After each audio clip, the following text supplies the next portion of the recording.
Ses deux jeunes frères, Eden, 5 ans, et Abel, 1 an, sont atteints du syndrome de Sanfilippo, appelé aussi l'Alzheimer des enfants.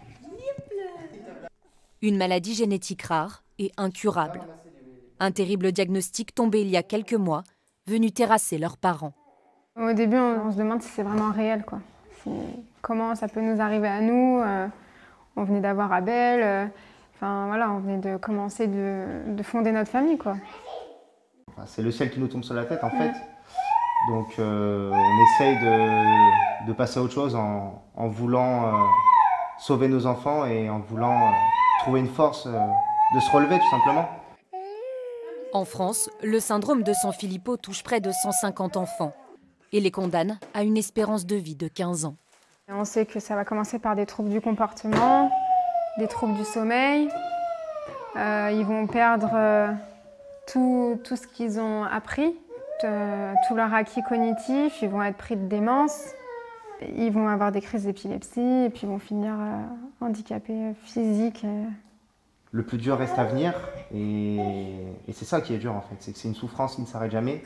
Si aujourd'hui aucun traitement n'existe, après des mois de recherche sur Internet et d'échanges avec des familles du monde entier, le couple apprend que des essais cliniques ont lieu aux États-Unis.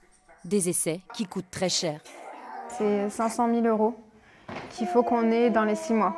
Parce que si on ne les a pas dans les 6 mois, ça repousse l'essai clinique et ça éloigne Eden d'avoir la chance d'intégrer cet essai clinique. Et nous, on se bat pour nos 2 enfants et c'est difficile de se dire que il y en aura qu'un sur les 2. On ne peut pas accepter ça. Ils le savent, lutter contre cette maladie est une véritable course contre la montre.